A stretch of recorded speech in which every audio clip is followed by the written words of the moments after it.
Milito manda callar a Diego Coca. Jardine rompe el silencio sobre la situación de Malagón en el América. Y dos futbolistas del Pachuca casi llegan a los golpes. Con toda esta información y más, arrancamos el Mexicanotas de este día.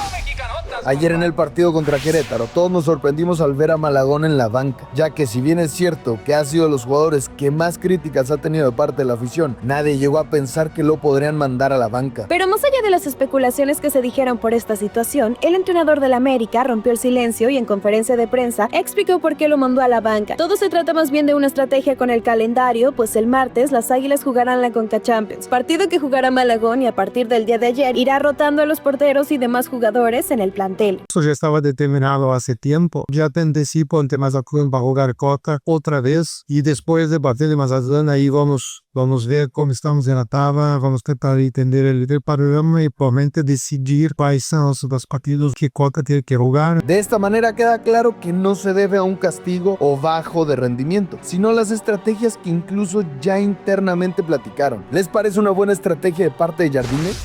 Hablando del América, ayer le ganaron de visita a Gallos Blancos. Los primeros 20 minutos fueron totalmente del América y justo ese minuto, Brian Rodríguez hizo un jugador individual para poner el 1-0. Pero Querétaro empezó a responder y antes de terminar el primer tiempo, Ali Ávila puso el empate con un remate de cabeza. América siguió siendo mejor en el segundo tiempo, buscaron más el gol, pero de plano no llegaba. Hasta que al 61, el Pato Salas anotó el gol que le dio la victoria a las Águilas. Querétaro buscó el empate, pero de plano no pudieron y el América sumó 3 puntos valiosos.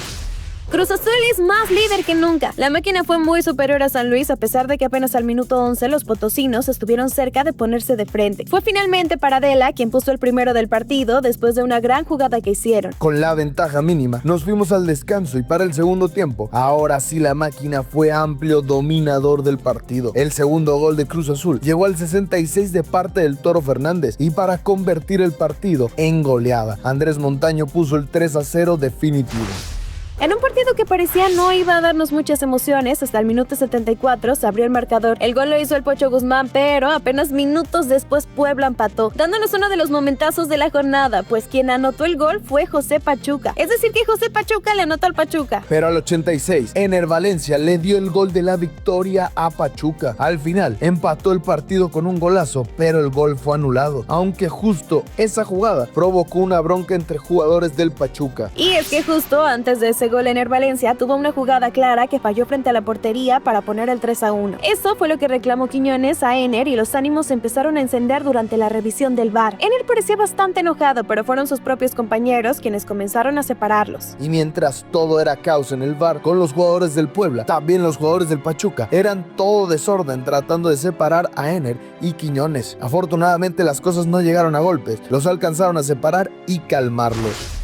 Noche de clásicos regionales. En el clásico regio, Tigres fue el que propuso el partido. Durante todo el partido tuvieron las más claras, pero el balón se negaba a entrar. Durante el primer tiempo, por más que lo intentó Tigres, el gol no llegaba. Y tuvo que llegar el histórico, el Ser de Luz, para seguir aumentando su leyenda. Guiñac entró al 80 buscando el gol de la victoria y aunque muchos no creían que el francés pudiera ser la solución, el francés apareció para anotar el gol de la victoria minutos antes de terminar el partido. La celebración fue total. Guiñac casi da una vuelta olímpica y el estadio se cae ovacionando al mejor jugador de la historia de los Tigres. Quizás el último gol de Guiñac en un clásico regio y por lo mismo sus compañeros cargaron al francés, al Ser de Luz que ha cambiado la historia del club y hasta en sus últimos juegos sigue siendo determinante. Y el clásico tapatío fue un juegazo. Los primeros 15 minutos del Atlas fueron espectaculares. Le plantearon un gran juego a Chivas, no los dejaban hacer el fútbol que sabe hacer el rebaño y justo al minuto 12 aprovecharon un error en la salida del tal Arrangel que Pablo Ramírez mandó al fondo de la red. Pero Chivas empezó a dominar el juego. Poco a poco metieron al Atlas en su propio campo y de milagro no cayó el empate. Con Chivas siendo muy superior y un Atlas que no aguantó el ritmo que propusieron al inicio, así nos fuimos al descanso con la ventaja rojinegra. En la segunda parte, el rebaño siguió encima y justo un error en la salida de Aldo Rocha le dio el empate a Chivas. La Hormiga González disparó de larga distancia y después de que desviaron el balón, el partido se empató. Chivas sigue atacando, Atlas ya no podía en la cancha y llegó el penal que le daría la victoria al rebaño. Pero Camilo Vargas le detuvo el penal a la Hormiga González. Aunque minutos después otro penal que desde la banca pidió Milito que lo cobrara al cuate fue que Chivas se puso adelante en el marcador. Así terminó el partido, Chivas se fue con la victoria y recuperan la senda de la victoria. Al final del partido. En conferencia de prensa, Diego Coca se volvió a quejar por el calendario de la Liga MX. Y es que durante la semana aseguró que Chivas tuvo una ventaja competitiva al no jugar la doble jornada, por lo que una vez más volvió a mencionar esta situación. Yo tengo una manera de ser y me manejo por esos valores. Yo digo las cosas que veo, las que están mal las digo. Es ventaja deportiva que Chivas no juegue, sin duda, y más en un tercer partido, sin duda. Pero Gabriel Milito no se quedó callado, no estuvo de acuerdo con las palabras del entrenador del Atlas, asegurando que no veía las ventajas que dijo el entrenador del Atlas, reclamando que a Chivas le ha tocado jugar más partidos de visitante que de local, pero no se ha quejado y solo se han adaptado a ese calendario. Como 6 partidos de visitante, tan solo 3 en el Akron. Ahora por suerte volvemos a encontrarnos con nuestra gente, a nosotros nos gusta jugar en el Akron, nos sentimos cómodos ahí, pero bueno, transitamos esta nueva jornada de esta manera porque tocó el calendario así, nos adaptamos y salimos a jugar en todos los campos o intentamos salir a jugar en todos los campos de la misma manera. ¿Con quién están de acuerdo ustedes, gambeteros? ¿Con Gabriel Milito o Diego Coca? Siguiendo con lo que nos dejó el clásico tapatío, de acuerdo a Fox Sports, hubieron visores del Borussia Dortmund en el Estadio Jalisco, sobre todo para darle seguimiento a la Hormiga González. Ya veremos si les llenó el ojo y le siguen dando seguimiento o el penal que le atajó Camilo termina pesando.